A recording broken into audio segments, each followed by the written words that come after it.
नमस्कार। ये है फलक की कहानियों का अद्भुत संसार। किस्सा कहानी, कहानियाँ जिनमें हम लिखते हैं खुद को। मैं हूँ भगवती सक्सेना और आज आपको सुना रही हूँ प्रसिद्ध लेखिका मन्नू भंडारी जी की कहानी सयानी बुआ। सयानी बुआ का नाम वास्तव में ही सयानी था, या उनके सयानेपन को देखकर लोग उन्हें सयानी कहने लगे थे। सो तो मैं आज भी नहीं जानती, पर इतना अवश्य कहूँगी, जिसने भी उनका ये नाम रखा वो नामकरण विद्या का अवश्य पारखी रहा होगा। बचपन से ही वे समय की बहुत पाबंद थी। अपना सामान संभाल कर रखने में जितनी पटु थी और व्यवस्था की जितनी कायल थी, उसे देखकर चकित हो जाना पड़ता था। कहते हैं जो पेंसिल वो एक बार खरीदती थी, वो जब तक इतनी छोटी न हो जाती, उनकी पकड़ में भी न आए, तब तक उससे काम लेती थी। क्या मजाल वो कभी खो जाए या बार बार नोक टूट कर समय से पहले ही समाप्त हो जाए। जो रबर उन्होंने चौथी कक्षा में खरीदी थी, उसे 9वीं कक्षा में आकर समाप्त किया। उम्र के साथ साथ उनकी आवश्यकता से अधिक चतुराई भी प्रौढ़ता धारण करती गई और फिर बुआ जी के जीवन में इतनी अधिक घुल मिल गई कि उसे अलग करके बुआ जी की कल्पना ही नहीं की जा सकती थी। उनकी एक एक बात पिताजी हम लोगों के सामने उदाहरण के रूप में रखते थे, जिसे सुनकर हम सभी खैर मनाया करते थे कि भगवान करे वो ससुराल में ही रहा करें, वरना हम जैसे अस्त व्यस्त और अव्यवस्थित जनों का तो जीना ही हराम हो जाएगा। ऐसी ही सयानी बुआ के पास जाकर पढ़ने का प्रस्ताव जब मेरे सामने रखा गया, तो कल्पना कीजिए मुझ पर क्या बीती होगी। मैंने साफ इनकार कर दिया, मुझे आगे पढ़ना ही नहीं। पर पिताजी मेरी पढ़ाई के विषय में इतने सतर्क थे कि उन्होंने समझा कर, डांट कर, प्यार दुलार से मुझे राजी कर लिया। सच में राजी तो क्या कर लिया, समझिए अपनी इच्छा पूरी करने के लिए बाध्य कर दिया। और भगवान का नाम गुहारते गुहारते मैंने घर से विदा ली और उनके यहाँ पहुँची। इसमें संदेह नहीं कि बुआ जी ने बड़ा स्वागत किया, पर बचपन से उनकी ख्याति सुनते सुनते उनका जो रौद्र रूप मन पर छाया हुआ था, उसमें उनका वो प्यार कहाँ तिरोहित हो गया, मैं जान ही ना पाई। हाँ, बुआ के पति, जिन्हें हम भाई साहब कहते थे, बहुत ही अच्छे स्वभाव के व्यक्ति थे और सबसे अच्छा कोई घर में लगा तो उनकी 5 वर्ष की पुत्री अन्नू। पर मैंने देखा परिवार के सभी लोगों पर एक विचित्र आतंक सा छाया हुआ है। सब पर मानो बुआ जी का व्यक्तित्व हावी था। सारा काम वहाँ इतनी व्यवस्था से होता जैसे सब मशीनें हैं जो कायदे में बंधी बिना रुकावट अपना काम किए चली जा रही हैं। ठीक 5 बजे बस लोग उठ जाते, फिर 1 घंटा बाहर मैदान में टहलना होता, उसके बाद चाय दूध होता, उसके बाद अन्नू को पढ़ने के लिए बैठना होता। भाई साहब भी तब अखबार और ऑफिस की फाइलें आदि देखा करते। 9 बजते ही नहाना शुरू होता। जो कपड़े बुआ जी निकाल दें वही पहनने होते। फिर कायदे से आकर मेज पर बैठ जाओ और खाकर काम पर जाओ। घर के इस नीरस और यंत्र चालित कार्यक्रम में अपने को फिट करने में मुझे इतना कष्ट उठाना पड़ा और कितना अपने को काटना छाटना पड़ा, यह मेरा अंतर्यामी ही जानता है। सबसे अधिक तरस आता था अन्नू पर। वो इस नन्ही सी उम्र में ही प्रौढ़ हो गई थी। न बच्चों का उल्लास, न कोई चहचहाट, एक अज्ञात भय से वो घिरी रहती थी। घर के उस वातावरण में कुछ ही दिनों में मेरी भी सारी हंसी खुशी मारी गई। जो बुआ जी की गृहस्थी जमे 15 वर्ष बीत चुके थे, पर उनके घर का सारा सामान देखकर लगता था मानो सब कुछ अभी कल ही खरीदा हो। गृहस्थी जमाते समय जो कांच और चीनी के बर्तन उन्होंने खरीदे थे वे आज भी ज्यों के त्यों थे, जबकि रोज उनका उपयोग होता था। वे सारे बर्तन स्वयं खड़ी होकर साफ करवाती थी। क्या मजाल कोई एक चीज भी तोड़ दे। एक बार नौकर ने सुराही तोड़ दी थी। उस छोटे से छोकरे को उन्होंने उस कसूर पर बहुत पीटा था। तोड़ फोड़ से तो उन्हें सख्त नफरत थी। यह बात उनकी बर्दाश्त के बाहर थी। उन्हें बड़ा गर्व था अपनी इस सुव्यवस्था का। वे अक्सर भाई साहब से कहा करती थी, यदि मैं इस घर में न आती तो न जाने बेचारे भाई साहब का क्या हाल होता। मैं मन ही मन कहा करती थी कि और चाहे जो भी हाल होता, हम सब मिट्टी के पुतले न होकर कम से कम इंसान तो अवश्य हुए होते। बुआ जी की अत्यधिक सतर्कता और खाने पीने के इतने कंट्रोल के बावजूद अन्नू को बुखार आने लगा। सब प्रकार के उपचार कराने में पूरा महीना बीत गया, पर उसका बुखार न उतरा। बुआ जी की परेशानी का पार नहीं। अन्नू एकदम पीली पड़ गई। उसे देखकर लगता मानो उसके शरीर में ज्वर के कीटाणु नहीं, बुआ जी के भय के कीटाणु दौड़ रहे हैं, जो उसे ग्रसते जा रहे हैं। वो उनसे पीड़ित होकर भी भय के मारे कुछ कह तो सकती नहीं थी, बस सूखती जा रही थी। आखिर डॉक्टरों ने कई प्रकार की परीक्षाओं के बाद राय दी कि बच्ची को पहाड़ पर ले जाया जाए और जितना अधिक उसे प्रसन्न रखा जा सके रखा जाए। सब कुछ उसके मन के अनुसार हो, यही उसका सही इलाज है। पर सच पूछो तो बेचारी का मन बचा ही कहाँ था। भाई साहब के सामने एक विकट समस्या थी।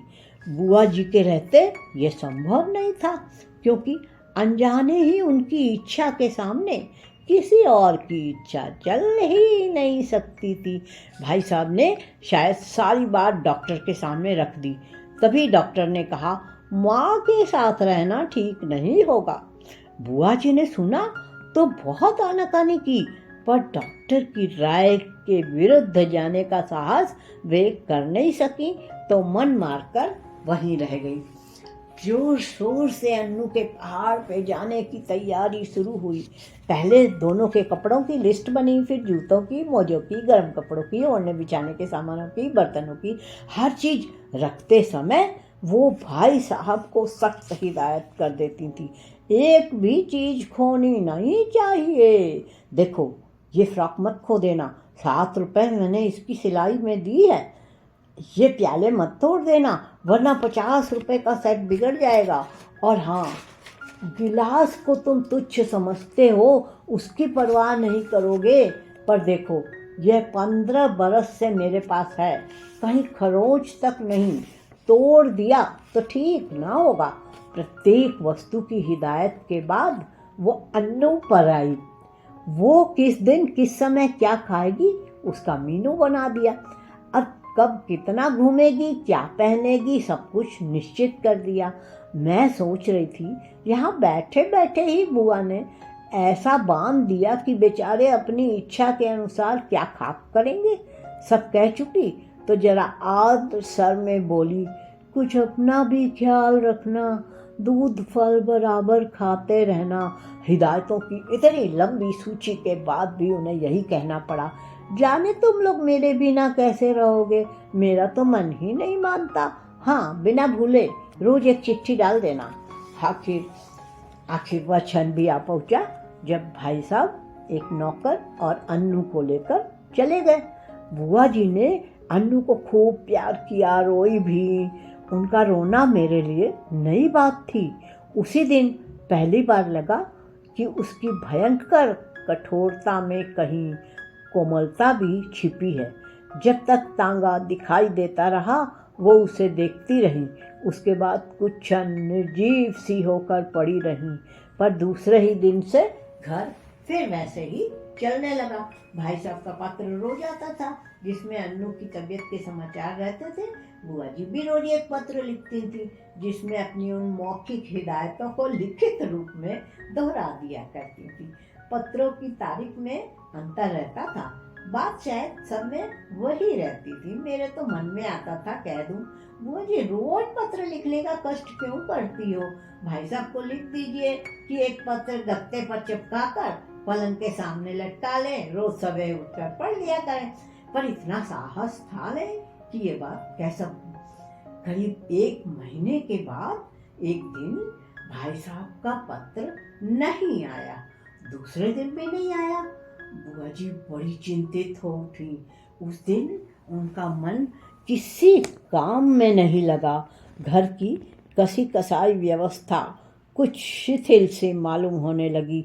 तीसरा दिन भी निकल गया। अब तो बुआ जी की चिंता का पार नहीं रहा।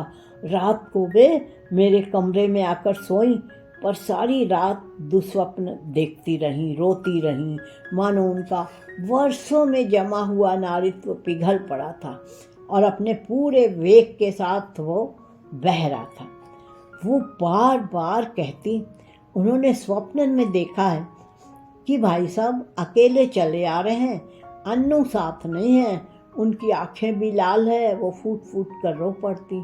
मैं तरह तरह से उन्हें आश्वासन देती, पर बस वो तो कुछ सुन ही नहीं रहती।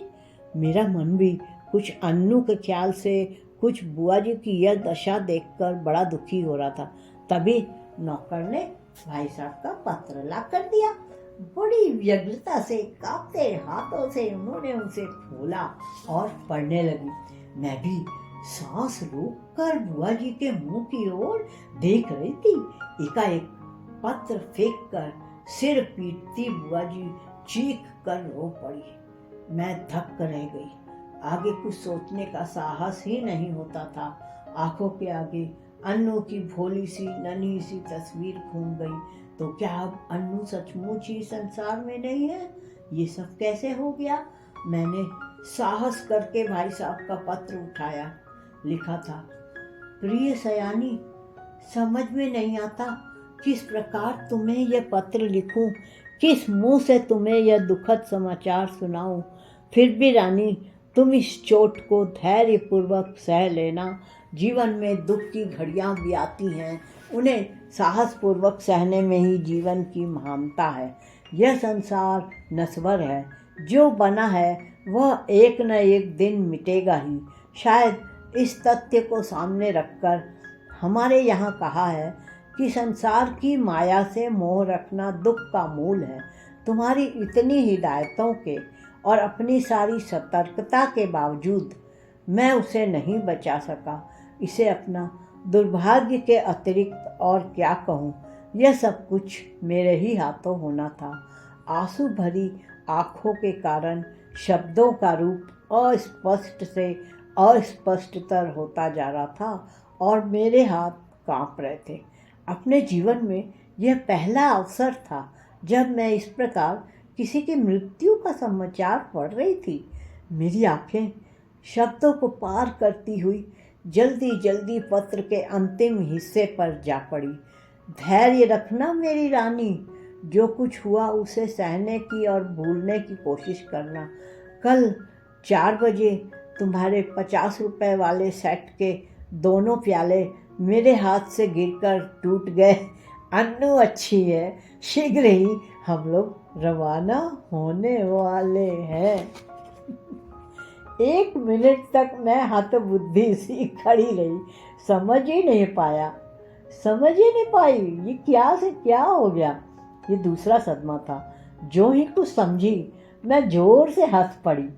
किस प्रकार मैंने बुआ जी को सत्य से अवगत कराया, वह सब मैं कोशिश करके भी नहीं लिख सकूंगी। पर वास्तविकता जानकर बुआ जी भी रोते रोते हंस पड़ी।